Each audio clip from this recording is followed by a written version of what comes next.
people in the alternative health space, I think even some well-intentioned, carnivores can say, well, inflammation is the cause of heart disease, for example. And I go, not necessarily. The inflammation is the response to damage. It's the response to a potential invading pathogen or actual damage to tissues. And so it's not the inflammation, because as soon as you say inflammation is the cause, then people, you lend credence to the idea that you should just shut down the inflammation, because you've now just said that that's the cause of it. It's like, well, I might as well go ahead and take some ibuprofen then, because that shuts down inflammation. I should go take some aspirin. Yeah, that shuts down inflammation. It's like, no, it's you got to get rid of the thing that caused the inflammation in the first place. That's the response. Welcome to the Red Pill Sangha podcast. Diet, lifestyle, spirituality, tales of healing. The Sangha, the collective, is waking up. Links below to my autoimmunity consults, online course, books, support groups, and live events. Check them out.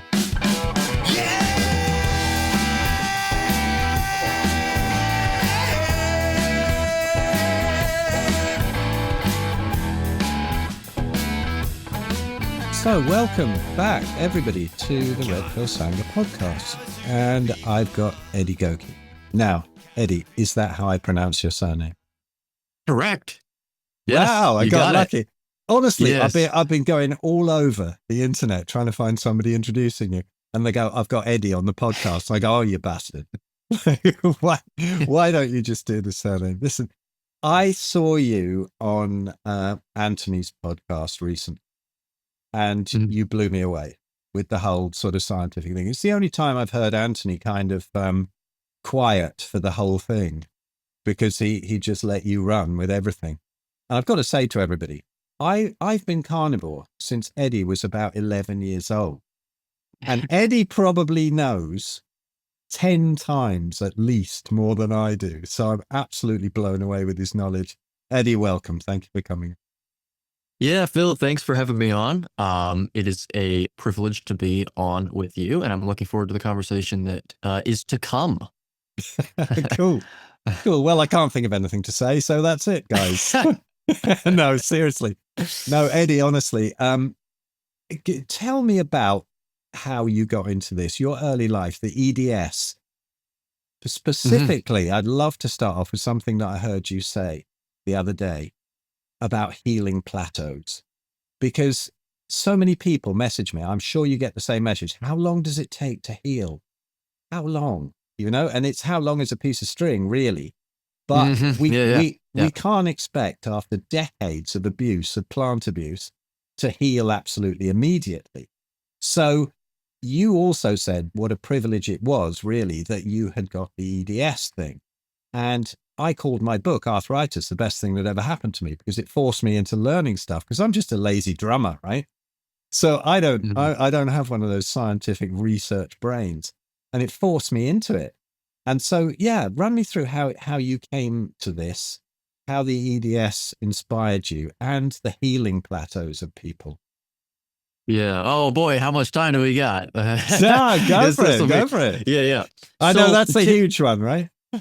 Yeah. Now, I basically what I say is my story starts whenever I was when I was 16 years old, and what happened was I started developing some panic attacks out of nowhere. I didn't even know what a panic attack was, so whenever I experienced them, I didn't know what was happening, and then I finally realized, oh, these panic attacks that people speak of, they're actually like real physical things. They're not like metaphorical, like I'm just normally anxious, and it started logically. So it was like I was feeling the panic attack, the physical sensations of a panic attack, butterflies in the stomach, high heart rate, all these things without having any worries at all. It would be in the middle of me having fun talking about whatever, and then they would start happening. And it was really, really odd. It was just confusing me. I got scared. Like I got fearful after the symptoms were starting. It was odd. And I thought that they were flukes. I thought it was like, okay, this is a weird thing I'm dealing with now. But it devolved into serious problems of, basically POTS symptoms. So extremely high heart rate, extremely, blood pressure swings whenever I'd go from a sitting to standing position, or a lying down, even mainly a lying down to a standing position. And it was constantly while I was standing, heart rate of like 130 BPM. It would not go down from there until I lay down, or until I sat down. And so there was that happening, and then there was the ultimate symptom, the most severe symptom of mine, which is extreme pain when experiencing any emotion, no matter whether it was positive or negative, whether it was severe or subtle. It was crippling, debilitating pain. It got to the point where I couldn't even watch TV. Anything that evoked emotion or imbued any sense of vigor into me, or any emotion, seriously, any emotion. I couldn't even listen to music without having the sensation, unless I lay down on the floor or something like that. It was really, really weird. No one could explain that. I had never heard anything like that myself before. Of course, we desperately went to general care practitioners and neurologists and all these other places to figure out what's going on. And I basically just got told, the trite old phrase of, oh, well, hey, there's nothing, everything looks normal. Everything looks normal. Everything looks normal. Now, if anyone is familiar with my material online, or my book that I ended up writing, as I'll get into as well, you'll know that it is not a foreign espousal of mine to denigrate that system, that method of dealing with people's problems. I lament that of the medical industry ad nauseum. I say it all the time about how they sort of just say, oh, well, there's nothing wrong because look at these blood tests. There's that you're within range. We can't find any symptomology. However, I will give it to them slightly this time. I'll give some grace this time, because whenever someone comes up to you as a general care practitioner and they say, I feel extreme pain when experiencing any emotion and I can't talk with friends, it does very often, that kind of fits the criteria of anxiety disorder. So I'll give it to them somewhat. It makes sense. However, I was holding my stomach every single time that I would every time that they would say anything that evoked any sense of emotion in me, any emotion in me, I was keeling over in pain, like every time, like I was getting stabbed every single time, because it was all abdominally related. It was abdominal pain. It was spread all the way up into my neck, spread all the way down to my legs. It was really, really crippling. Now fast forward just a bit. I was skipping school. I was missing school, really. It wasn't skipping. It was missing it because I wasn't able to attend it. It was like once a week I was attending school. And it was already starting to ruin my life. But what ended up happening was I had support from my family until parts of my family told me, you know what? We continue to go. We've gone to the emergency room. They tell you, oh, maybe you have acid reflux. Maybe you have low testosterone. You know, it seems like maybe this really is just anxiety. I started to actually lose the support of even my family, the trust from them in the fact that I actually had something serious going on. And if anyone has been told that long enough, they know that eventually you start thinking that they're right, even though you know they're wrong. It's like you get the gaslighting phenomenon. You're growing up in an environment that it makes you believe that there actually it's something wrong with you in the head. It's nothing else. And so what ended up happening as a result of that is I went back to school. I was effectively pressured into it, but I did it. There was a part of me that was like, I don't want to be someone that is looked at as lazy, even if I have a valid reason for not doing something. I was inculcated with a very strong work ethic, to a fault, actually. So, you don't, no, it doesn't matter how much you're suffering. You go to work, you go to school, and especially that became more relevant and salient whenever I thought that it wasn't going to end. My problems weren't going to end because we weren't finding a problem in the first place. So I was like, well, can't do this for years, so I'm going to have to go back. And this also culminated in me getting a job in April of 2020, right during the lockdown. So ironically, I didn't lose my job. I actually got my first one. And I started working and going to school. Now, again, don't know what's going on with me. I just kept going to work, and it allowed me to feel productive. It allowed me to feel like a responsible citizen that's contributing to society, despite my ailment, whatever that may be. And eventually I basically ran myself into the ground. I got another job after that in 2021. And then in 2022, I was completely debilitated. I was walking to the bathroom and I turned my head and my vision basically like just blacked out for about half a second, which is half a second too long. So I went on leave for work thinking it was just going to be a temporary thing, and I never went back. I got even worse at staying home. At this point, I had all those same symptoms that were even worse, but now I'm cracking all over my body. I've got super loose, like I've got a bunch of cracking and popping and extreme weakness, and I can't even stand up straight. I had to crawl now. I couldn't even walk reliably pain-free. I had to actually crawl to the bathroom in order to use it. And I was staying in my dad's house in my room. Basically, I wasn't even able to sleep in the bed. My symptoms got worse sleeping in the bed. I was sleeping on the floor. 24/7, basically staring up at the ceiling, thinking, well, I think I'm going to die. Like I really was anticipating my death at this point. I didn't know what was going on. No one knew. And so what I'll say is a few months before this, I was trying to take matters in my own hands, sort of same situation. I was like, well, what if diet has something to do with my condition? This is sort of where I started to think about what I was eating. I'd like to take a moment to talk about my autoimmunity consults, especially for rheumatoid or psoriatic arthritis. If you or anyone you know is suffering from arthritis, I can help. I can give you the knowledge and confidence that took me years and most of my savings to uncover.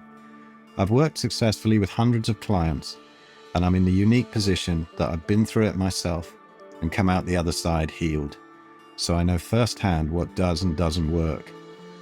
If you book a consult or 3-consult deal, you will also get email support, plus my 30-video online course, Autoimmunity, the Subtraction Method, and my Kindle bestseller, Arthritis, the Best Thing That Ever Happened to Me, for free.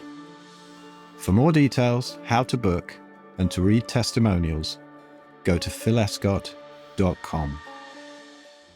I mean, I'm 17 years old at the time, wasn't really thinking about anything that I was eating at all. Like at all. And I was like, maybe this is the time to start thinking about it. So I decided that I was going to have some grain-based sweet snacks or whatever, because one night I was bored and I just, went downstairs and had some food. Sounds like I had an eating disorder per se, but it was not, it was disordered eating, but, in the traditional colloquial sense, it wasn't exactly an eating disorder. But I could get away with it. I was skinny. I was tall, like I didn't have any problems with it. But I decided this time I was going to pay I was going to scrutinize exactly what my response was, my physiological response was to eating this food. And so I decided to eat it and then sit there and see what happens. Well, once I ate these cereals and granola bars or whatever, right after I took my last bite, I sat there and I went, okay, what happens? And my entire body starts twitching. I already had muscle twitching at the time, but it was like heightened dramatically. My whole body, it felt like it was like vibrating or something. And I went, this is weird. But I got excited. I was like, wow, this is a signal. I found something. Like this is a sign. And so I immediately look up, like I'm like with alacrity. I'm like going on my phone and I'm like, okay, well, what are grains bad for you? And I'm thinking, this is silly. This is ridiculous. And I find an article by, I think it was like CrossFit Impulse or something. I don't know. And it was like, why grains are killing you. That was the title of the article. And I went, oh, okay, what? And that's whenever I learned about lectins and phytates, these plant compounds and that pose problems. At least at the time, it was like a theory of mine. I was like, I have heard this now, so this is, and I went, oh, so my problem is lectins and phytates. Wow, that's my problem. Which, of course, wow, not exactly. That's like one of the tiniest. Yeah, but that's the problem. Is the lectins and the phytates. So I cut out the grains, not even realizing that other things have lectins and phytates. And then I was like, oh, I'm just going to cut out the grains. And I'm not kidding. I actually felt better. It was slight, but it was noticeable, and it was within days. And I went, okay. It's still discouraging though, because I wanted more than that. But I was like, okay, well, something's still going on though. I still feel all of these symptoms. And then I go, okay, well, what else has lectins and phytates? Like, duh, Eddie, not everything has lectins and phytates. And then I look up, what has lectins and phytates. And then I learn about Dr. Stephen Gundry. That's whenever I was actually introduced to Dr. Stephen Gundry, because he's like the lectin king Um, and I bought his book, The Plant Paradox, and I read the whole thing, I think in like a matter of a week or so. And I remember whenever I was like just first reading, like the first chapter or so, I was blown away. I was like, oh, so like not all plants are good for you just because they're intrinsic, like they're not intrinsically good for you because they're plants. Like just as a consequence of it being a plant. Like this is some of them were designed to eat, some of them were not. That's Dr. Stephen Gundry's view, which is still a step in the right direction. And because I thought I was looking at this and I'm going, okay, well, I need to cut this stuff out like now. And I need to reintroduce some stuff that he's saying is good for you and all this stuff. So I went on this lectin free approach starting in about September of 2021. And so then we fast forward back to 2022. I've been doing his diet for a while. This included lots of resistant starch, so lots of sweet potato, sweet potato soup, avocado, lots of onion in a lot of recipes, very minimal animal protein, not complete veganism, but very minimal. And it's got to be grass fed and pastured, which, okay, good. But I was still like effectively vegan. I was vegetarian. I was vegetarian. I wasn't eating that much red meat. I was eating primarily eggs if I was going to have animal protein. And it was a lot of Brussels sprouts and asparagus and, you know, yeah, cabbage and cauliflower and broccoli and carrots and mushrooms and all that stuff and olive oil. And so I was having a lot of that every day. And we fast forward again to when I stopped working, I was already very skinny. My mom actually was telling me, she's like, listen, I'm glad that you're all on like the health train and all that, but you need to gain some weight. And I got frustrated with her because I'm like, Mom, I know what I'm doing. I know what I'm doing. And eventually it got worse though. I stopped working and I actually lost a bit of muscle even while just not working. Like even while I didn't have a lot of muscle on me, I lost even more. And I think I realized that was really what was holding me up. Like that was really what was getting me by. Um, and now I can't even walk. I can't even stand up. It's really bad. And so, what ends up happening then is I'm still continuing to study. And by study, I'm really just trying to figure out what's wrong with me. I'm not studying anything. I'm looking at all the biohack alternative health space people on Instagram. Um, and I'm like looking at articles online trying to figure out my problem. And I discover a condition called CCI, craniocervical instability. And I'm like, basically it's characterized by loose ligaments. You've got ligaments that hold bone to bone. And CCI, you've got a laxity of the ligaments that prevent them from doing their job correctly. So your bones move around a little too much. And they impinge on surrounding nerves and arteries. And this is particularly relegated to the cranium and the cervical spine. So basically neck up. And I thought, wow, this is exactly what I have. Like I have all this popping and grinding and cracking in my neck and all this stuff. Maybe this is what I have. And I found a clinic that treats it regeneratively through PRP and prolotherapy by the name of Carey Medical in Florida, in Fort Myers, Florida. And I actually scheduled an appointment with them to just get a diagnosis, to do some tests without telling anyone. I was so desperate. I didn't have a way to get down there, but I scheduled an appointment nevertheless. And I told my dad about it later and he was like, yeah, I mean, look, I'm desperate to fix the issue as well. Like at this point, he's gone into debt for me. Like he's trying to fix me. So he's like, anything helps. It doesn't matter. Like anything helps. So we go down there in April of 2022. They do all these diagnostic tests that I've never seen before. They do a cone beam CT scan. They're doing a digital motion X-ray where it's an X-ray where you're actually moving in it. Like you see everything in different areas of motion. They're doing like a vagus nerve, a vagus nerve density test, basically I can't think of the word at the moment. But they were testing the integrity of my vagus nerves as well. And internal jugular vein, like blood flow and all this stuff. I'm like, I don't know what any of this is. And I'm waiting for the doctor to come in. And he comes in and he reviews some things with me and my dad and my grandma at the time was actually there because that's who we had to stay with over there. She fortunately lives about an hour and a half away from the clinic. And he said, if you would come any later, you're on your way for something catastrophic. And everyone knows what that means. I know that's doctor talk, and they have to sort of make it a little more inoffensive. But that was what it we all knew what it meant, and it was relieving. I actually got a diagnosis for what was going on. It was just a relief to me. Now, I know that this might sound a little funny, but long story short, you fast forward a bit, and I'm getting these treatments that are immediately effective, like removing symptoms in a certain area that I was having symptoms as soon as they were injecting these solutions into me that are designed to rebuild your ligaments. And I can get more into it later. But we find out later that I don't just have it specifically in one area.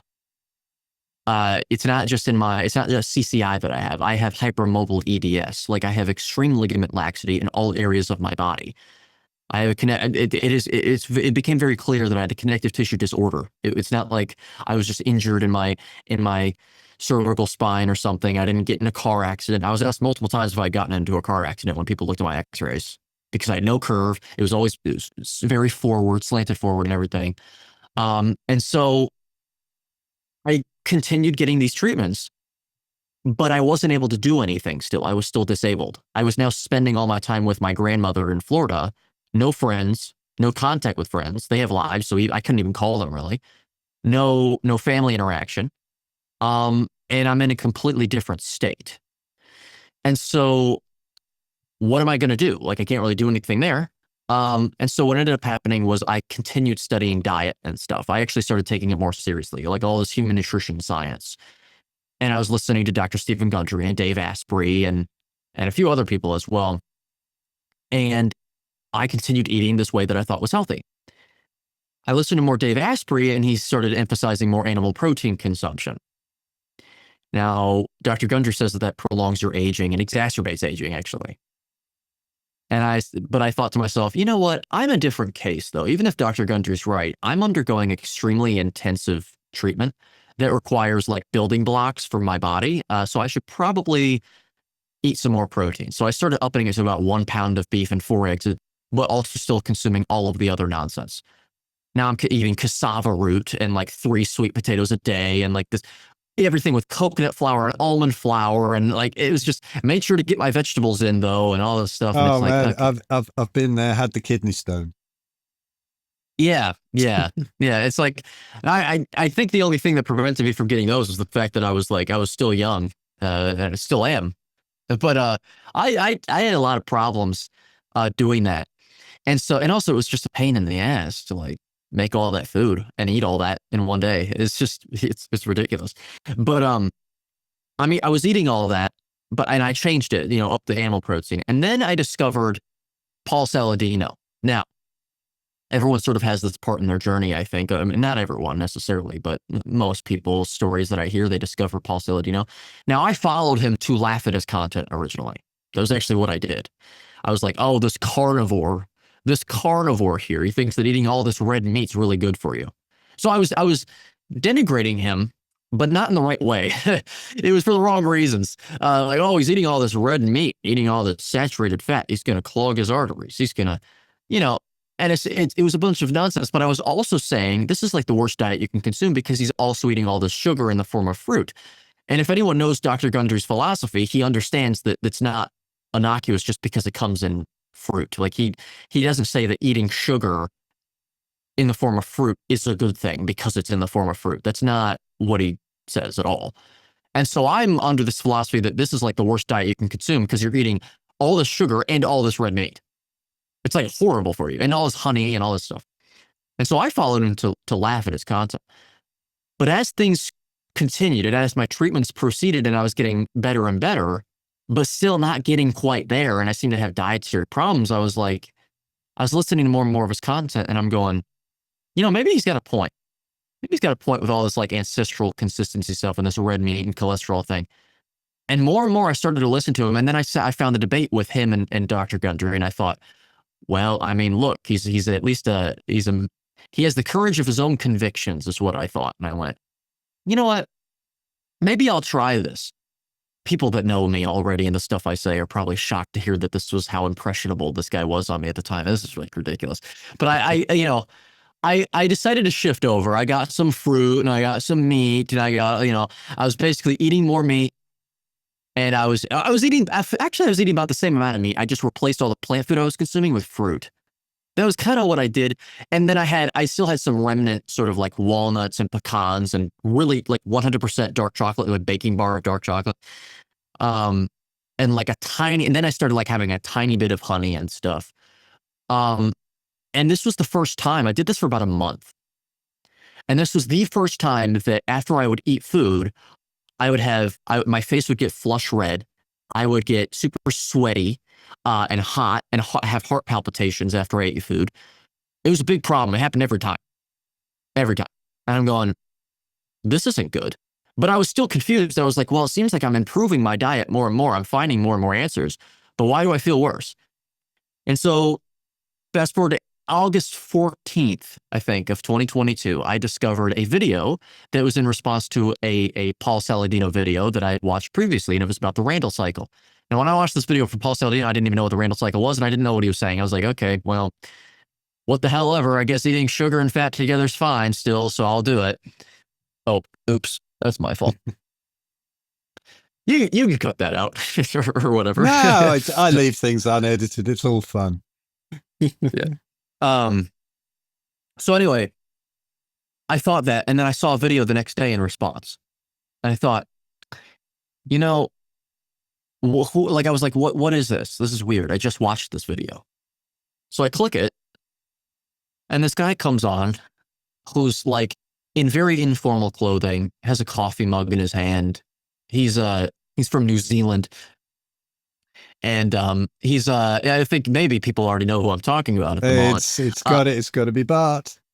Yeah.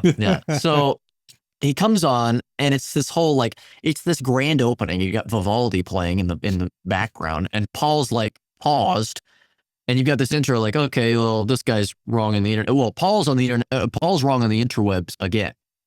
So it's like and he called him a recidivist defender, of course, yeah. And the video gets going, and I'm watching this, and I don't know who this Bart guy is.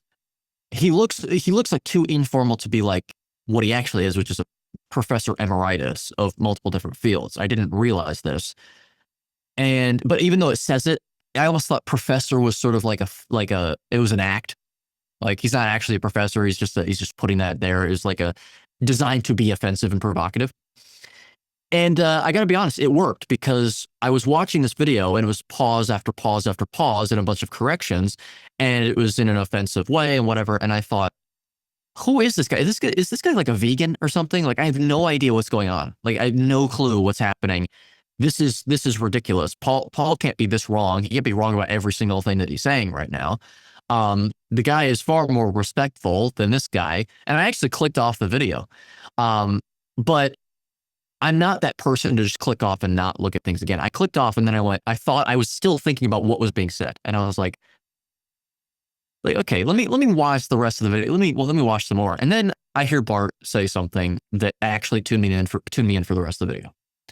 And that was, you're telling people to pour carbohydrates down their necks every single day, and you're harming people as a result of this. And I went, oh, so he's not like a vegan plant-based moron.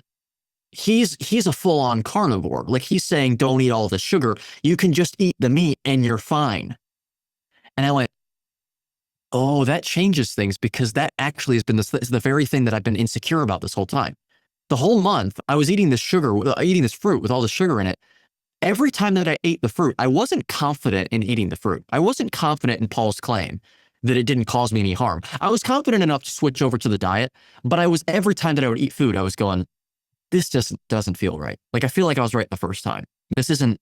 You can't just say that the sugar is fine because it comes with a bunch of nutrition. Like that doesn't make any sense.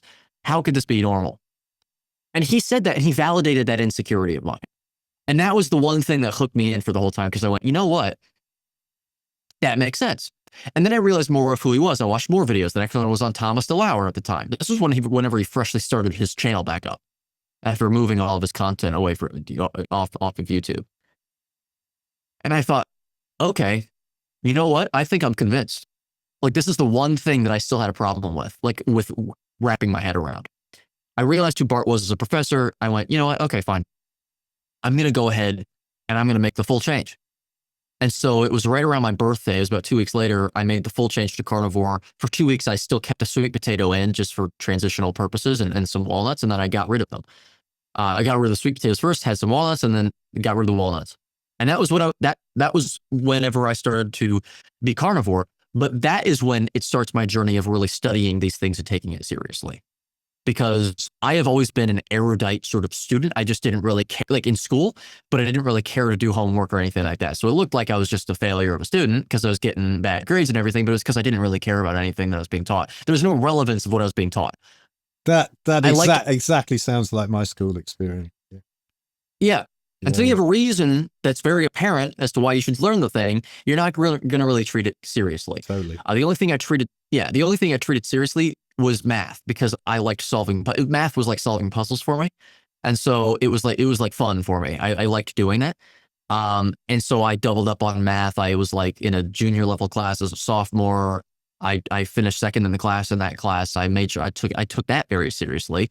I was solving math problems at home. I was making my own math problems up and solving them for like 3 hours straight.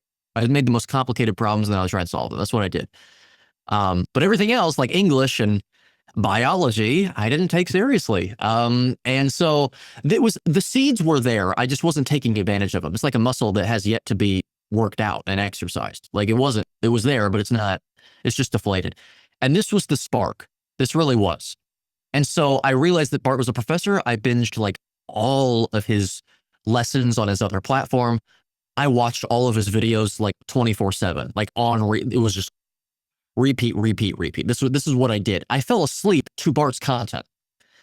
I fell asleep listening to it. It was all that I watched. And then it turned into me writing notes out. So I actually started taking an academic approach to this. I was like, okay, so he says this all the time. Let's write this down. Let's write down, what does he actually mean by this? Let's write it down in my own words. The lessons that he would do. I wrote whole research papers on the lessons. The whole research, like everything. And then I discovered more carnivore creators like Anthony Chafee and Paul Mason, who I wish were more active in the space. He's kind of like some people have no idea who he is because he doesn't post enough. But I discovered him, and then Ken Berry and all them. And I watched these videos about like cholesterol, saturated fat, and heart disease, fiber, all these things. And I would write research papers on these topics. I had no time. I had nothing else to do. I had nothing but time.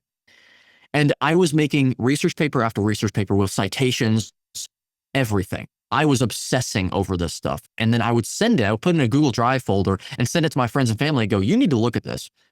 You're being lied to about this stuff. Or if you're not being lied to, it's just wrong. Like people think they have the right answer. They don't. Look at all of this. Vitamin C, like, oh, here we... And I'm like, no one was reading it. And, for the same reasons why I didn't pay attention in school. They didn't have a reason to do it. Yeah. They didn't care enough. But I was like, well, at least you can't say that I didn't warn you. And I was writing, this was months.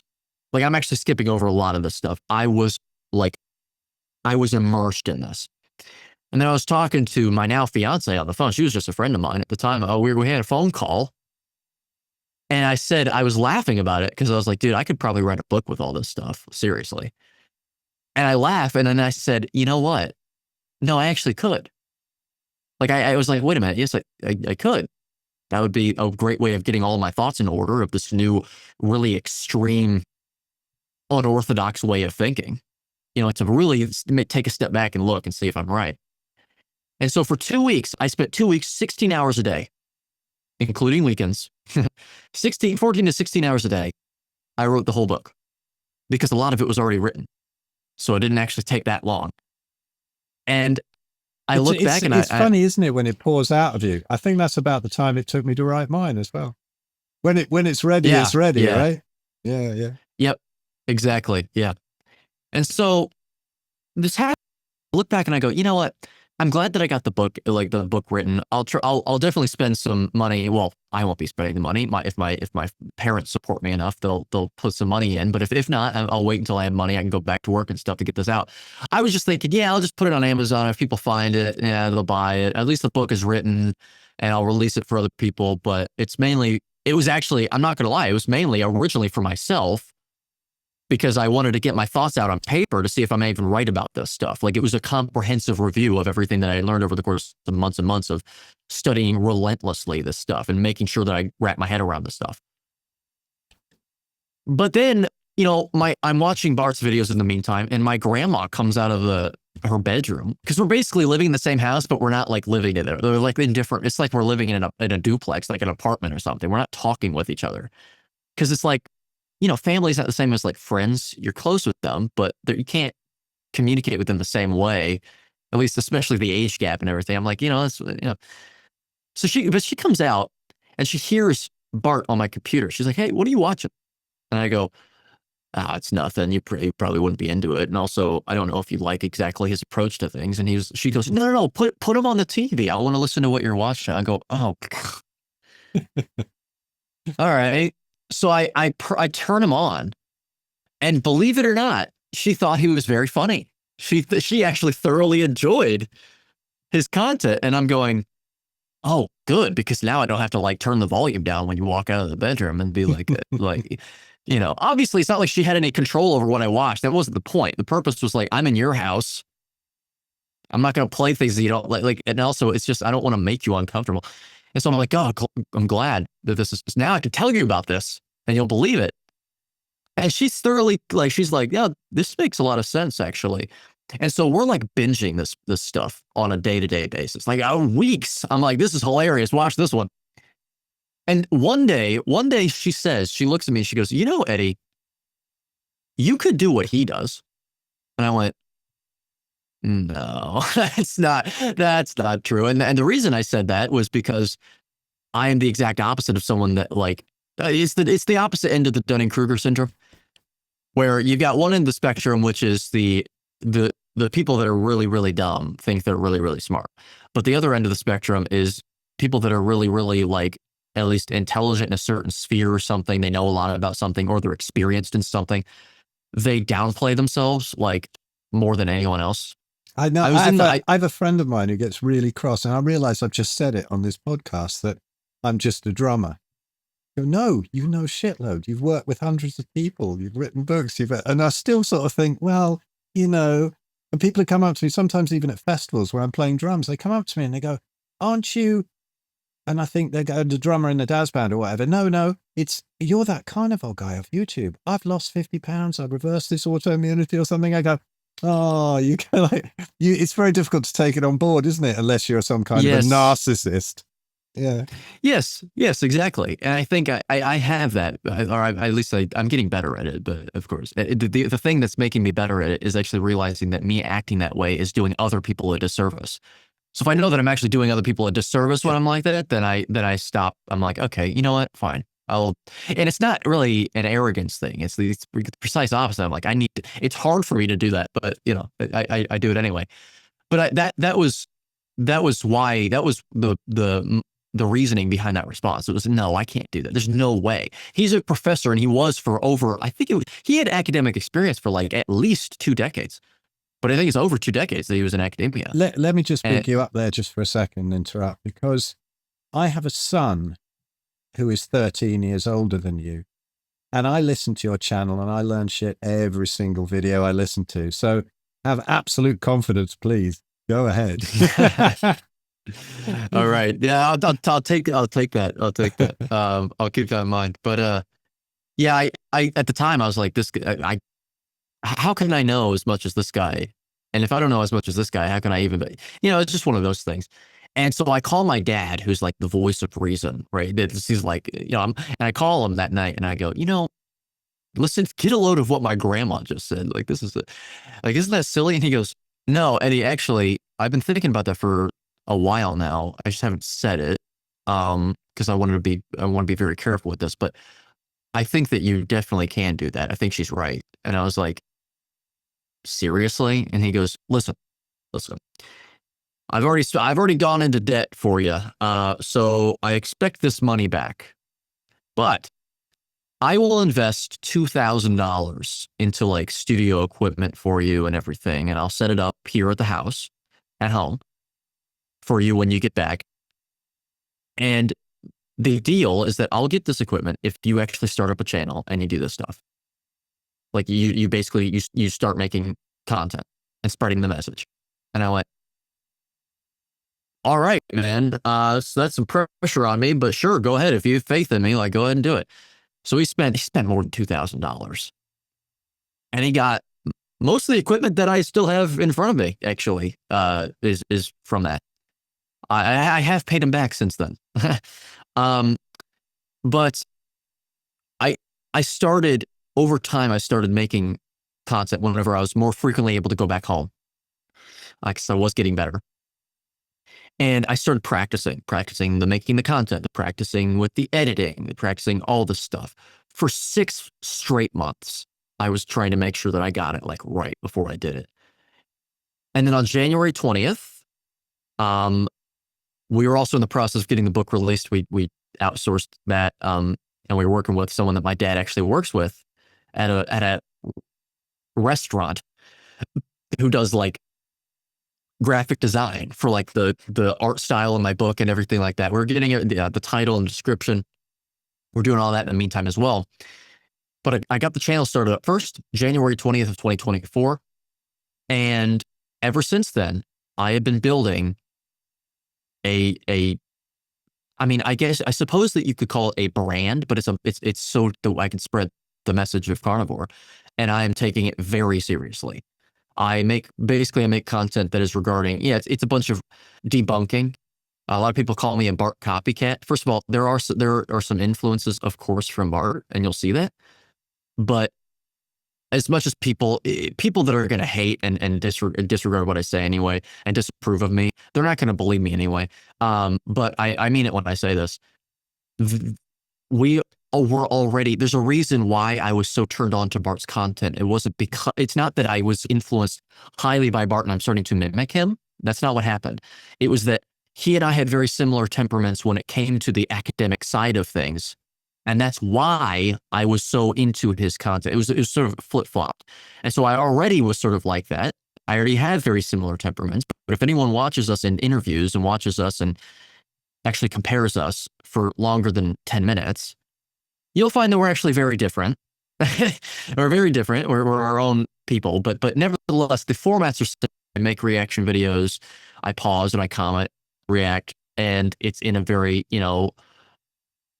it has some animosity there. It's in an acrid fashion. Yes, I understand, but it is absolutely an act, as anyone can see in the interviews and in the whatever. I mean, I'm feeling the emotions in the recording, sure. And then as soon as I stop the recording, I'm like off on my merry way. I don't really care. I'm not actually obsessed over this stuff.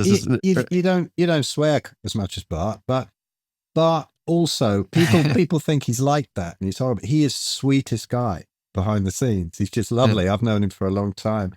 But when he gets going, he's merciless, isn't he? There was a time back in 2020 or 21, I can't remember. But I was on a podcast in 2015 called Buddha at the Gas Pump. I never knew I'd be a carnivore guy. I thought I'd be some kind of non-dual spiritual teacher or something. I spent most of my life in that kind of thing. And I went on this Buddha at the Gas Pump show hosted by a guy called Rick Archer, who during the COVID time swallowed the whole lot, the whole mainstream crap, got really furious with me, took my interview down and set this guy on me called Dan, I can't remember, Data Dan, anyway, Debunk the Funk, Dan Wilson, right? He set him on me and I went on his channel and I called it the conspiracy theorist versus the COVID enthusiast.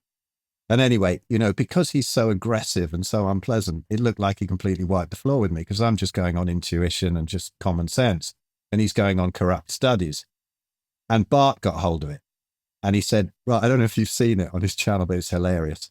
Honestly, he did like 5 episodes. You know how he stops every 2 seconds to have a go? I mean, even I was there with my head in my hands, the amount of times that he called him a cunt. I've got my head in my hands. I'm like, Bart, it went on like 5 episodes, but I love Bart. He's great. We've been good friends. And I think you have a great approach. And no, you're not a copycat, man. You do it in your own style and very good. Yeah, I mean, if anyone takes a look at our channels, they are different. The content is different. Some of it's the same, absolutely, but the titles are different. The thumbnails are different. The style, the way that I present it is different. Like there are many differences. Um, but yeah, so I started that up in January of January 20th of 2024, and ever since then, yeah, I've taken it very seriously. I mean, we're now building I'm now affiliated with a coach from Canada who Mm. we're building a coaching program. It's his. I'm affiliated with it, but I'm helping with that. I've contributed multiple modules to that program. We're recruiting people, some of which I can't say yet as of yet, but we've got Coach Stephen Thomas in there. We've got Coach Richard Smith agreeing to have some modules in there. We've got Lee Copus, Kent Carnivore. People know Mm. him as that. He's in there. We got a lot of people. Dr. Abs is in there. Um, and Oh, uh, and have you seen the episodes Abs and I have done recently? You got to check them out. It's proper lunacy. no, It's no, I been haven't. properly unserious on both of our channels. There's a couple of them because Abs and I met really well. I've known him for a while, but in Spain at the Spain conferences that I do, Mm. and Abs was there, and it was just chaos. The pranks that we played and all that nonsense, and so we've taken it over onto nutrition news. And so it's just two really small boys really misbehaving and talking about absolute nonsense. Yeah, well, I think the space needed that actually. Yeah, actually, yeah, it's like a comic relief sort of thing. Yeah, yeah, Yeah, yeah. yeah. No, but this course Yeah, he's sounds great. I was going to ask you about that and get you to talk about it, but it sounds really cool. yeah. It's a way of getting internationally accredited, getting coaches to be certified internationally, which brings. So the thing that I usually say is, isn't it doesn't it really isn't it really unfortunate that you've got a bunch of people online that are coaches that call themselves coaches that don't really understand anything that they're talking about at all, because the legal requirements for calling yourself a coach are calling yourself a coach. Like that's it. You can call yourself a nutrition and fitness coach, and that's it. You're done. And so what I usually say is, look, I'm all for deregulation of industries like that have to certify you as a whatever. I'm all for deregulation of industries, but what that means is, since every system has a flaw, like every system has flaws, it does make it. This is one of the flaws, that someone on the side of the street that's homeless can call themselves a life coach legally, and so that's a problem. How do we fix it? We have to fight back against it. And what's the way of doing that? Well, as much as it is a fallacy to appeal to authority, it doesn't change the fact that people are still going to do that. So you might as well make authority mean something. Take a program that actually teaches you properly, and it gets you internationally accredited. It allows you to be able to speak with medical professionals of your clientele more directly, because they will allow you to. They will actually take that more seriously. In fact, we're actually we're in the process of getting even more certification so that we can. More accreditation, so that we have the same sort of credentials as people like Judy Cho, for example. That's like the standard in the coaching space. So we're working on that. But we've already got international accreditation that allows people to also more easily, it allows you to be more easily insured, all the stuff that makes your job like easier to do, so it's safe to do, so that people can't take advantage of you and all that stuff, like things that are very important.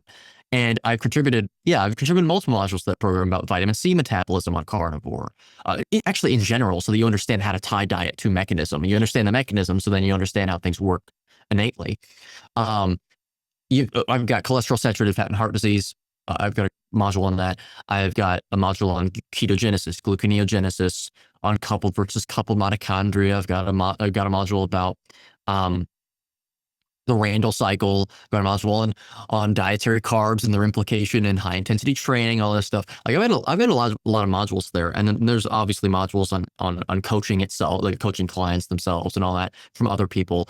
And it's just we have a massive community. We're transitioning that over to another platform. It's ever growing. You get lifetime access to the program. You get education that is of higher quality than you would ever acquire in university in these topics, unfortunately, for an incomprehensibly small fraction of that price. Like and you get a consultation service with me. There's a lot that we're offering. So yeah, but I mean, that happened along the journey. I now am uploading every single day. Like I'm making sure that I'm getting the message out as effectively as possible, as frequently as possible. Now at 11,700 subscribers and climbing. I'm going to be speaking at Meatstock this year as well, in Gatlinburg, Tennessee. giving a presentation there. Like I'm taking this very seriously. And then of course, the book is out. The second edition is out now. I got the first edition out in 2024 and then the second edition in 2025. So if anyone is curious to get your hands on that, I highly recommend it, because I did release it on a sort of mass scale for a reason. I do think it is very important for people to read and to fully understand how to think about health in the right way. It's really what it's about. Dismantling the foundation that people think is the credible foundation by which you're supposed to infer what we ought to eat, what we ought not to eat, and then supplanting it with a more superior one, a more accurate one, which is, what does our physiology say? What does our anatomy say about this or indicate? What does our anthropology say? What does evolutionary biology state about this? Listen, I love that you say that, because I say to people now, just don't study any diet guru. Just don't listen to them at all. Just go and maybe study plant toxins, anthropology, and deuterium. If you do that, you'll probably understand exactly what humans are supposed to eat. It took me so long and so much experimentation and leaving it so long that it kind of lost me a knee and a wrist, with the damage that was done from having psoriatic arthritis. But if you can just understand that quickly, people could get out of it so fast. I was recently tagged in a rheumatoid arthritis Facebook group with 90,000 people in it. Somebody tagged. 6 years ago, I made a video saying how those groups stop you healing. And I got thrown out of most of them, because how dare you suggest that you can actually reverse it? And the shame is that there's like 90,000 people in there complaining about their meds and they're not working and their liver results have gone. They're paying $5,000 a month for these biologics. They're still posting pictures of their swollen joints. You put up a post about carnivore and say, listen, guys, my heart really goes out to you. This is what you need. Fatty beef and lamb, bit of organ meat, salt and water. Be patient and you'll be fine. The aggression that you get. And I realized, heresy. Why I never ever said it before. And now, this was something interesting, because this morning I was just watching a video with you and a mutual friend, Olivia Kwaja. And you were talking about the attack on carnivore and how, because I sometimes wonder if it's almost to me like there's some walk-ins, like some other entities have taken over certain people in the carnivore space. And you both came up with some very interesting points about why it's happening that I've also suspected. Because, it all started off really, didn't it, with Fruit Saladino adding, honey and fruit to his meat. And he doesn't look so good as he did before he started doing that. But I mean, what's going on now with the attack on it?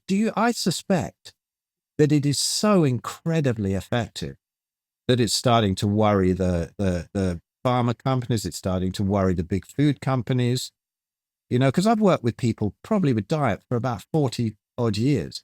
I've never seen anything come close to fully carnivore. Nothing close.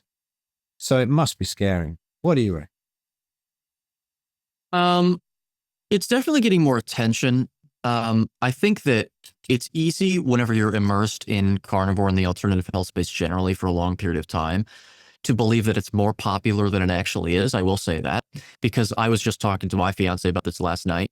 When you look at it depends on what country you're in. I understand this, but like I'm in an area, I'm in the Midwest in America, and I go to the store every Saturday and I look at people's carts, and you don't even have people eating like a whole food, like what would be considered, generally healthy. They're eating, it's every single person is eating like absolute trash. And so I think that we also have to recognize it's still relatively unpopular. It's very popular in the alternative health space, which is a step in the right direction. I think we've now crossed the line of being, we're no longer fringe within the fringe. Now we're mainstream within the fringe, right? That's very good progress. People, they've heard carnivore before. My neighbors have heard carnivore before, but they think of it as a TikTok thing, right? So progress, but not really we're not quite there yet. And so that is necessary. I think that's necessary to touch on whenever we talk about, people like industries being scared of it. It doesn't mean, it doesn't preclude the possibility that they are, fearful of it, and they're threatened by it. Maybe is a better way of putting it. But I think that it's not to the point where it's like it's considered a major, major threat yet. I don't think. However, that being said, we obviously, as trite as it is, it's trite for a reason. We obviously know that the pharmaceutical industry is not in the business of people not paying into them. Okay, that's not how things work. The pharmaceutical industries make drugs that, in a way, I mean, sometimes they're necessary. Sometimes they prove to be the only option. In a certain sense, like they can create really great and effective drugs for like hospital interventions, like emergency interventions.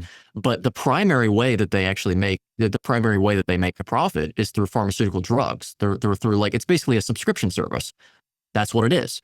In reality, it's a prescription service, but it functions the same way as a subscription service, and that's how they make their money. Of course, with the massively heightened and inflated prices from the especially in America, with the really, really messed up cartel-like medical system that we have, where it's not privatized, but it's also not universal, and you've got insurance companies functioning as health coverage institutes right in between the buyer and the actual provider. That doesn't make it any better. Pharmaceutical industries are getting lots of money from that. But even if it were in a completely free market system, that's how the business model is set up. They have to make it to where they were actually making a profit. And then, by the way, that's just a consequence of business itself. That's just a consequence of business being business. But it doesn't change the fact that it is going to be. That means that it has to be a grassroots movement, as Olivia Quadra was actually saying in the overall interview that I had with her. It's going to be the case that you're not going to be able to remedy this problem from the top down, like by getting pharmaceutical industries to have a different incentive structure or something like that. I mean, if someone can be really creative and be able to get the best of both worlds for the insurance companies, the buyers, the providers, and the pharmaceutical industries, then that would obviously be the best option. That would be the best option. The problem is, I think they're sort of necessarily in conflict with one another. And so to get to your main question, which is, what do you think the root of this whole, carnivore sabotage thing is, which has died down. It comes back up. It's like it's once or twice a year that this happens. It's like every year, everyone's quitting carnivore. Everyone's quitting carnivore, right? I think this most recent example of this was rooted in people that go to carnivore for weight loss, not treating it like what it actually is, and people that are left insecure with their own decision on carnivore, sort of like I was with the fruit and honey diet. And they're being taken advantage of by people that may have had a problem or two, that were already sugar addicts and are looking for an excuse to make more money, but also to basically eat the carbs they wanted to eat. And I know that people might have an inclination. I always think about how people that are on the opposition would receive that argument. They might look at that and go, well, of course you're saying that because that's really convenient for you to say. Like, of course you'd say that, right? But just because it's convenient for my argument and my positions to say it doesn't mean that's why I said it. I can't find another reason for it. I really can't. I think what's going on, Zane Griggs being one perfect example, is you see someone that has a business model that's not doing well. Okay, they're failing. Now, is that because they're carnivore? Sorry, I don't buy it, actually. You could do a lot of crazy things and completely fringe things and actually be very successful. It might be more difficult, but I don't think that's an excuse. But I think an easy way out is what he saw, which was, well, the fruit and honey thing, that's alternative health space stuff still, because you're still saturated fat's good. Animal protein's really good, but it's mainstream enough to where, I can bump elbows with Paul Saladino and his fans. I can bump elbows with all these other people. They're still actually being very successful promulgating this message. And I can also, rejuvenate and revive my business model. And also I can use the integrity card as well. Like, look, oh man, I put aside my biases and I was reflecting on what I was doing. And I realized what I was doing was wrong. And I was the better person. And I changed my ways, despite everything that I've said for the last, in Zane Griggs' case, I believe about 20 years. Which, by the way, he can pull that card and it works for some people, but for people that actually know what they're talking about and can see through this nonsense, it does the exact opposite. It ruins your credibility. It ruins your integrity. You've been saying this for over 20 years, and within, I don't know, a month, you were able to just switch over to saying all of this stuff I said was wrong, all of it. There's not even one iota of it that's even correct. Like, yeah, no, it's a mixture of the people that are leading the movement being bought and paid for, that realize that they want more, they need more money. They didn't have integrity in the first place. They want to eat carbs. They know that they can get away with it since they're super active and they can bump elbows with Paul Sillage, you know. And then all of their followers that are actually just genuinely ignorant, I'm not saying that in the offensive way. I'm saying that in the literal, objective way. They're ignorant. They're insecure of their decisions. They're already fighting an uphill battle when they're carnivore. And then they hear all these people that they've trusted for years in some cases say, you know what, actually what you're doing is wrong. I had problems. You're going to have problems too. There's pretending problems that you're going to deal with. And so people go, you know what, okay, then maybe I'm going to adopt this and whatever. Some people, they don't do it at all. But they're still, you know, they go to the other people that are like not making this change and they're saying, hey, can you help me out here? And that's where I come in. And that's why I spent over a month releasing those every single day. It was releasing videos about how this is just nonsense. This is Eddie, effectively a psyop. Yeah, Eddie, I think my problem with it is that the people who come to me are really sick, you know, and I have never seen, I mean, my good friend Sophia Clements at Paleomedicine, you know, I've never seen results like they get. I've never seen results like people get when they go real high fat ruminant meat only.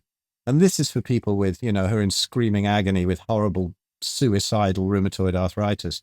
And they need to have no doubts, you know, to start with. They don't need to be doing that fruit stuff. It doesn't work. You only at the beginning stage of the gut healing with proper autoimmunity, you're going to have horrendous problems if you make even small mistakes. And that will take them away from it, and then they'll lose confidence, and it could ruin their whole lives.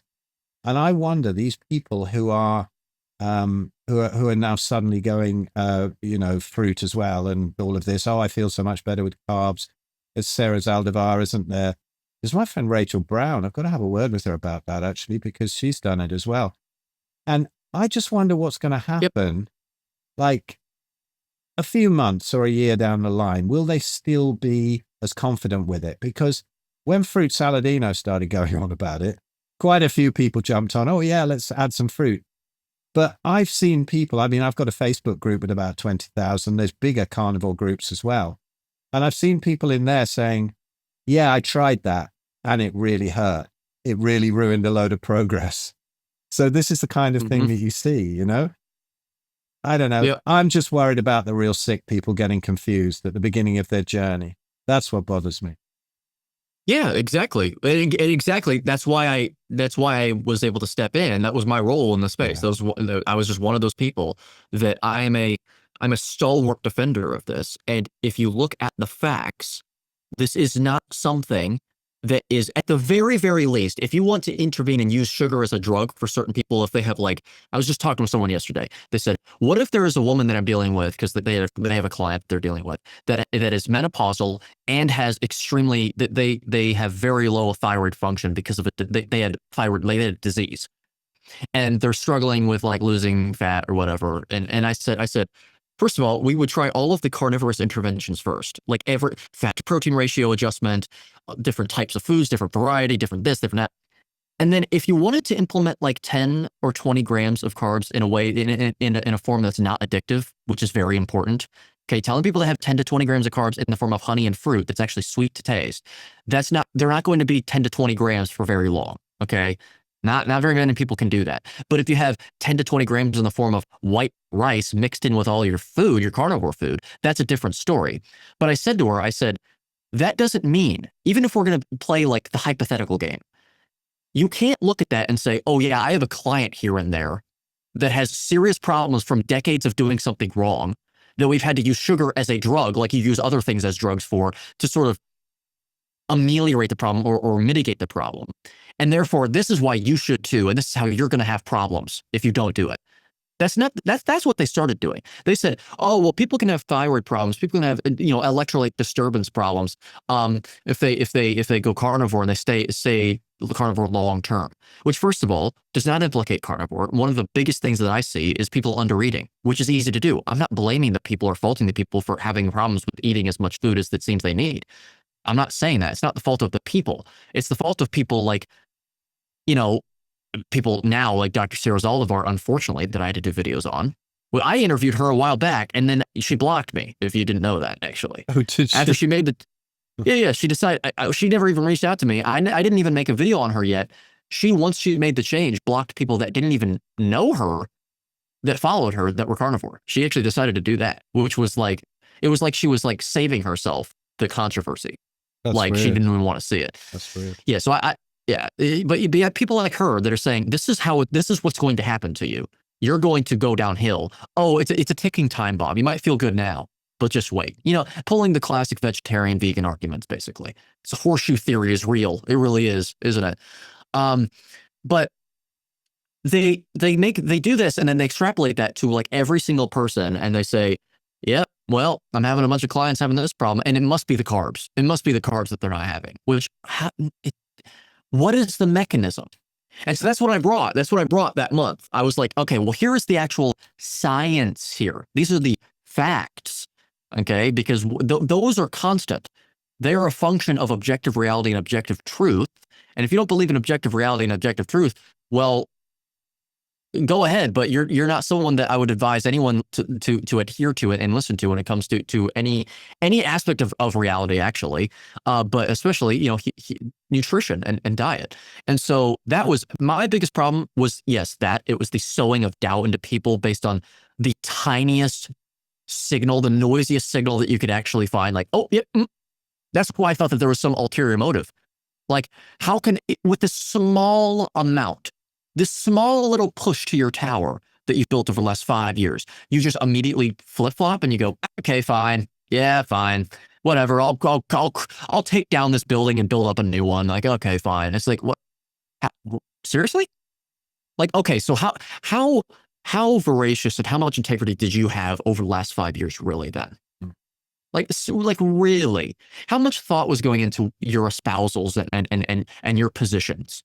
How much thought, and how much of it was actually just parroting, I guess, and just being tribal? Because that's the only way that I can think that you could just flip-flop like that over that tiny of an amount of pressure. Well, it'd be one thing if it was a ton of pressure. It wasn't that much pressure.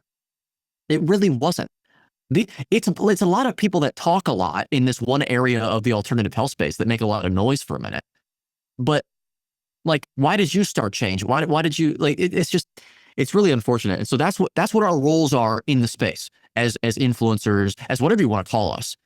You know, I'm an author first and foremost, but it doesn't matter. I'm public, and that's my job. If I'm public and I'm wanting to spread the message, spreading the message is not the only thing that is part of your job. It's also refuting this nonsense, obviously within your capabilities, but still.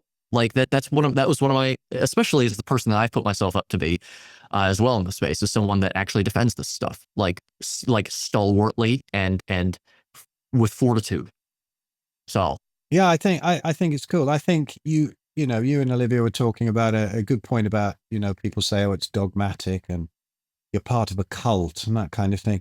And absolutely not. You know, I remember Sarah Pugh, you know, who I absolutely love. She's amazing, you know, and all the quantum stuff and, you know, that makes Jack Kruse comprehensible, really. And she came to one of our events one time. She said, well, I'll come along and speak, but I don't want to be part of this carnivore cult. And she said that to me too whenever I tried to get her up on that. She said that to me. And then she came along and she said, wow, you know, it's nothing like that at all. And then she came to Spain. And she was there for a week, and she said, "I have never met such great people, and I've not seen any evidence of cult behavior whatsoever." And she was very cool. It turned her head round on it. But also, I think that this business of how we're dogmatic. I don't care if anybody eats fruit; it's absolutely fine. You know, I don't care what anyone eats. I really don't. There's no cult here. This is not, you know, when somebody sort of leaves it, it's not some great attack and you did it, or, you know, you were never carnivore, you were all this sort of thing. It's just, let's look at this and see why this has happened. And like you were saying as well with Olivia, work out the other things. Was it dairy? Were you doing something like that? Did you have the lights wrong? I mean, I'm even hating this in the evening. I got this light here. I'm dying, to turn it out at some point. Um, and just even the emotional and spiritual side of things, leave it at the meat, fruit, meat, fat, salt, and water, and then work out the other things. There's nothing wrong with eating fruit. We did it in our ancestry, but only seasonally. We're not doing it every day. It wasn't available, and we didn't need it, but we stayed healthy. And not in the forms that we have it today. Exactly, yeah. And I would say we stayed healthy despite it, not because of it. And some people can if they want. But if somebody's in the north of England, in the middle of the winter, eating a banana in front of Netflix with blue light piling in at midnight, that's not a health food, huh? Yeah, no, not at all. No, I completely agree with that. By the way, I know that you wanted to ask, you actually asked me at the very beginning of this about healing plateaus. So I do want to. Okay, guys, 1 hour and 8 minutes in. I'd forgotten about that one, but I think, that's cool. Yeah, go for it. Yeah. Well, I just wanted to say, given my experience with hypermobile EDS and all that stuff and the treatment, I know that a lot of people, that they want a quick fix to that stuff, but healing is not linear. Yeah. First of all, talking about how slow and fast it'll take to get from the end point to the start point to the end point, that's already a conversation in and of itself, because healing does take time. It depends on how long it took to actually get you to your current point. But also, people immediately think that they think it in terms of time, but not even in terms of like the actual pattern of healing. So the pattern is not necessarily linear. In fact, oftentimes it's not linear at all. I got way worse before I got better, and I didn't think I could get worse, because those treatments are designed to be inflammatory, because inflammation is the process by which your body responds to injury in order to repair itself. Totally. These treatments were designed to injure my ligaments in a way that got my body to actually respond and heal them up, to build them again. And so I was actually I was under immense amounts of pain for months and months. I was getting worse before I got better. That is what was going on. Now I've gotten to a point where I'm massively better than when I was 16. I've still got a ways to go. I'm now undergoing a different sort of treatment. It's sort of a microcosmic version of the PRP and prolotherapy. It's deep tissue drying, fenestration and stuff like that. But it's been more effective than therapy has been, actually. But it doesn't change the fact that the point is that healing, you can't have a plateau. You can have not even just a plateau, but actually a decline for a minute before it goes back up. My treatment pattern follows a very, very common pattern, which is, here's my baseline. Right after treatment, I get better in terms of the symptoms that were relevant at the baseline. Worse, actually, because in other ways, because I've now just launched a bunch of pain with the treatment, but still overall better. And then I go back down, but I'm beyond the baseline. And now here's my new baseline. I go up again, and then I decline again, but now the baseline is still higher. That's actually been the way that it goes every single time, for me personally. And so I think that's also, it's important for people to understand that, like, as long as it's also, I think what's really good is note taking. So write down how you feel right now, if it's really bad, and then record it every single day, because sometimes it's hard to even notice that you've improved. Totally. It's very difficult a lot of times, because the human body constantly wants to improve. We always want, it's the entire reason why we always want more. We think we want something, and then we get it, and we're like, we want more, not good enough, not good enough, not good enough. If you write down all this stuff throughout your journey, and then you can actually reflect and make it a point to reflect on it later, like every week or month or so. Exactly. I had somebody sent me a scan of a couple of pages from my book. I wrote this book probably 2014, something like that. And they sent me this thing, which was a copy of a letter that I'd sent to my rheumatologist with all my symptoms. This was back in 2011 or something, but I was writing about it in 2014. Found this letter or email or something. Anyway, there were so many things on there. So many things when I was that sick, and I had to look at it. I hadn't even looked at the book for years. And I looked at it and I went, did I have all that? And I think that the healing's slow, but I look back on it, and honestly, there was about a page and a half of the 2 pages that I had to think, oh God, yeah, I had that. I had muscle twitching. I had this, I had that. I had, hot flushes. I had rashes. I had, all of these things that happen, I'd completely forgotten about. I was like, oh yeah, that disappeared after about 6 months. That disappeared maybe after about a year. That disappeared. It's amazing, the healing journey. The body prioritizes, doesn't it? And there is something that Natasha Yep. Campbell McBride once said to me on a podcast, that she was on my podcast, and there is no such thing as bad inflammation. And that's absolutely true. You don't want to use the medical interventions to shut down the pathways. You want to find out where it is. It's exactly like taking the car to the garage with the oil warning light on, isn't it? And they smash the oil warning light and they go, right, that's £50 or $50 or something, No, Yeah. no one's going Yeah. to pay them.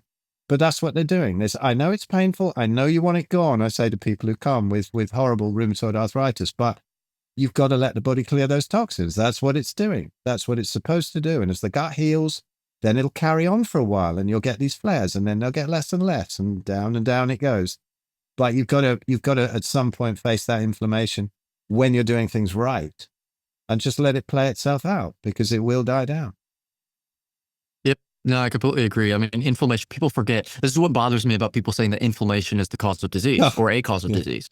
People in the alternative health space, I think even some well-intentioned, carnivores can say, well, inflammation is the cause of heart disease, for example. And I go, not necessarily. The inflammation is the response to damage. It's the response to a potential invading pathogen or actual damage to tissues. And so it's not the inflammation, because as soon as you say inflammation is the cause, then people, you lend credence to the idea that you should just shut down the inflammation, because you've now just said that that's the cause of it. It's like, well, I might as well go ahead and take some ibuprofen then, because that's just down inflammation. I should go take some aspirin. Yeah, that's just down inflammation. It's like, no, though. It's you got to get rid of the thing that caused the inflammation in the first place. That's the response. I know that saying that inflammation is the cause is still, I guess in the grand scheme of things, if you compare it to mainstream medicine, is a step in the right direction, because at least you're now dipping your toes in the water of alternative health and like holistic health, because at least you're acknowledging inflammation as a thing.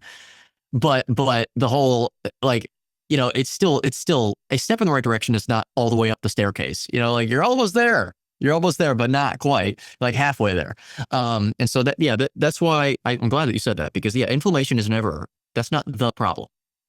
That is indicative of a problem. That is not the problem. And then I also want to touch on, now to pivot sort of back to what you're talking about being dogmatic, because I do have I actually said in that interview with her, I said, and maybe I should actually say even more than what I said there, if I'm remembering correctly.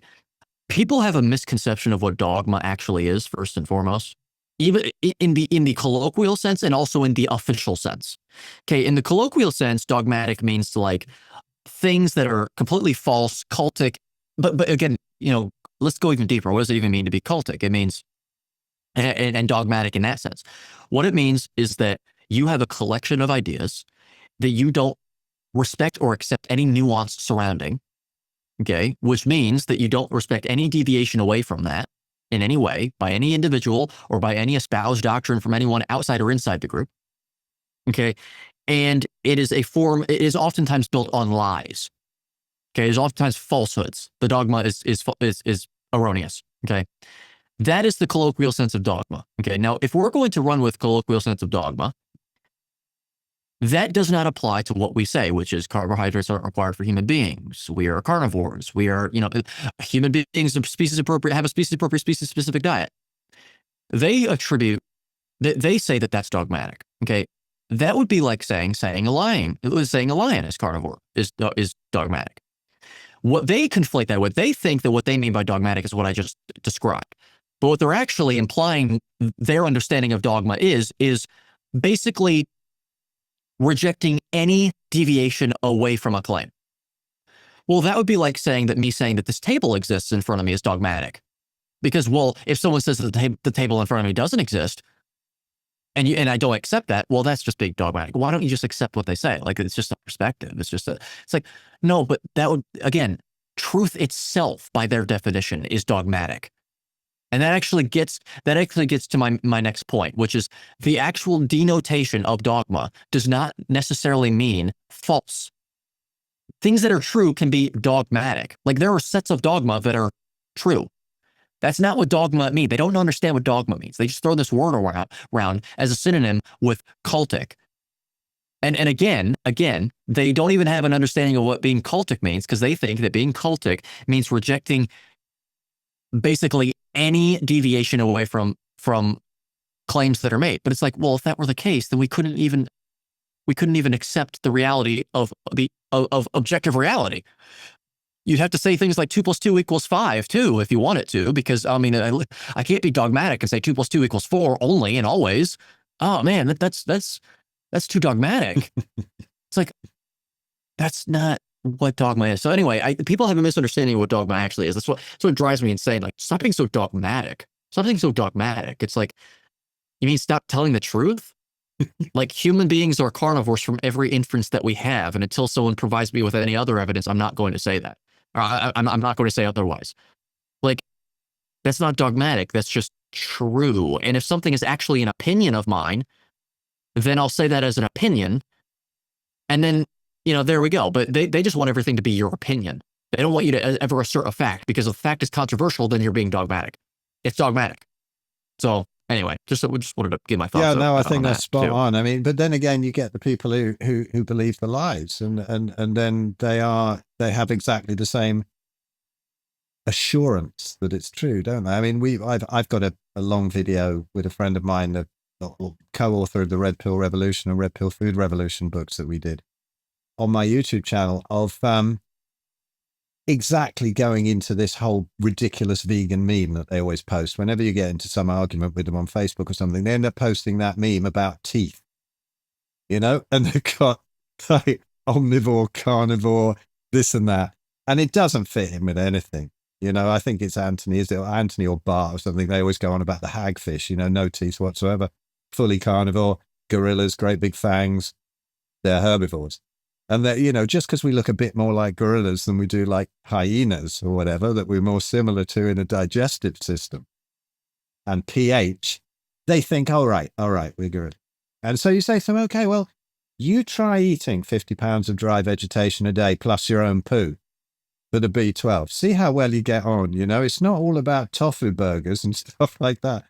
But it is, Jack Kruse always says to me, why don't you stop being a diet guru and start being a light guru? That's where it's all about. And I say, well, it's just that when you say to, say you get a vegan, you're talking to them and you say, okay, well, you do all the spiritual stuff, you get the emotional stuff together, you go out, you get grounded. They go, great. Yeah. You get all the light sorted. Yeah. And have a steak. Fuck off. There are so many things built up, so many lies, so many myths, that huge layer upon layer of the onion of deception of diet, that you've got to talk about it a bit more to just even persuade people to come back to their own ancestral diet. To turn around Jack Kruse's phrase that he said about light, humans are the only species intelligent enough to make their own food and stupid enough to eat it. And that's what's going on, right? Jack Kruse even says that the lion and the hippo don't need to know any of this stuff because they have no option. But it's amazing the levels of deception that are built up around it. So that's why we talk about it. Yeah. About the teeth thing too. That's just exemplifying people's misunderstanding of positive and negative selection pressures, because we have a frugivorous past, which is why we developed those teeth. But if there's no reason to get rid of the teeth because they're not harming the organism, they're not interfering with the survival of the organism, there's not another thing that's being generated through positive selection pressures that requires the energy to build it up to be taken from the energy used to create our teeth, then you're not going to get rid of the teeth. So we're just going to keep the teeth. That's the entire reason why we have their teeth. It doesn't even like that. That argument is one of the least convincing ones I've heard. Because it's so basic. Like, yes, we developed those teeth for a reason, because we were frugivores historically, like millions of years ago, it seems. And now we're carnivores, but we didn't have a problem eating meat and being carnivores with those teeth, so we didn't get rid of the teeth. There you go. Done. Like, there's no reason. There's no reason to get rid of the teeth, so we didn't get rid of them. So, I mean, that, well, I've certainly that. never had any problem chewing a steak. It's never been a problem, right? Yeah, it's a bizarre one, isn't it? I don't know, but you know, all the just all the things are just about looking in nature. I mean, you know, there was loads of other things I wanted to chat about, but you brought up loads of things that I didn't even think about, so it's been brilliant. But even things like the Randall cycle and trying to look at that, and all, to me, I'm very, very simplistic. But if you do look at nature, you know, and there's no fats and carbs in anything, just as you said, it's probably a mechanism maybe for putting on a bit of fat for the winter. You maybe got it in some nuts somewhere. It's in breast milk, so that's when an animal's supposed to be growing up very fast with all the growth factors and the mixture of carbs and fats, but it isn't in nature. Wherever you find fats, you'll find some protein. Wherever you find carbs, you won't find the fat. And so nature knows best, you know? It's all so simple when you actually look at nature. But people completely forget this. It's barking mad. And then the whole thing of looking at deuterium, which I think is a great lens to look at things through. You know, I was making videos on that about 7-8 years ago when I first started to get into it. And I got to know Laszlo, you know, Laszlo Boros. And we're both actually Gemini drummers born in 1962. So I don't, that's cool with Laszlo. And Jack Cruz kind of got me onto it. But you look at that, and that makes so much sense. You know how it wrecks the mitochondria in the cells, and you know, you look at the different foods. You're given deuterium with a little bit of berries or whatever in the autumn. There's the sun there to deplete it. It's exactly right according to nature. And then you for low deuterium, you get all the animal fats and stuff. Say hello to Eddie. You won't hear him. This is my son Peter. This is my youngest. This is Eddie. He's brilliant. You won't hear him because I've got the headphone thing here. He's saying hello. Hello. Hello, Peter. Peter was amazing. He was carnivore. He was just breast milk until he was weaned, and then nothing but meat until about 4 or 5 years old when he discovered chocolate. So now he says that he's 90% carnivore with 10% chocolate. It's changed. It's changed, has it? What's that? 9% chocolate. Oh, 1%. Okay. He's going off to Taekwondo now to kick some people's heads off. Hey, you know, ice cream can be carnivore though. It can be. So I mean, it can be. Yeah, it can be. It can be. Yeah, sure. Listen, Eddie. Honestly, I could go on forever with you. Honestly, it's great. You're the easiest person to interview because you just say 2 words and just let you go. And you're so eloquent, so knowledgeable. Yeah. I should probably, I'll probably be writing like 5 more books throughout my life at least because of how much I just talk about the things that I, you know, just I'll bet you will, and they'll be brilliant. You'll just go from strength to strength. And I just, seriously, anybody who's listening to this who hasn't seen Eddie's channel, go and have a look. You know, he's got so many fascinating videos on so many things. I have absolutely no idea how you've got all this knowledge in such a short space of time, but it's absolutely spot on. You put it across beautifully. Obsession. Obsession. That's what it is. You put it across beautifully, and it's been great chatting to you. So I think sort of like 90 minutes is a good kind of time for a podcast. But listen, going to have all of Eddie's links underneath. Go and check him out. Absolutely. Check out his book. Check out this course that they're doing. If you want to get a certification, I think that's fantastic. I might even get one, you know, because I was looking, you know. Bill, we're waiting for you. I will, because, you know, I years ago, I was looking for something and I was thinking, there's some kind of certification. I know all this shit, but yet there's no certification. It would drive me mad to sit through any standard thing. Can you imagine sitting through the shit that they tell you? Yep. Do you know my missus has just taken Peter to Taekwondo. She's a nurse in the NHS, totally woken up to all of this and everything. And they had a diabetes expert come in the other day to give a lecture to all the nurses on diabetes. You know what they actually said? The first thing, I must stress that it has nothing to do with diet. Can you fucking believe it? I mean, it is the low hanging fruit. You know what? Of illnesses. It clears up in like 2 months on carnivore. What the hell? Yeah. I unfortunately can believe it. And you know why? Because I don't know if you know this. More and more, you're just a new one to add to the list. And the majority of the people that I talk to that are like in the space, the carnivore space, are from the UK. Almost every single one of them. I just talked to someone else as well that was from the UK. Like I think it was like this week or last week. Just another person to get a hold of, or to communicate with, to add to the list. And I hear one of my really good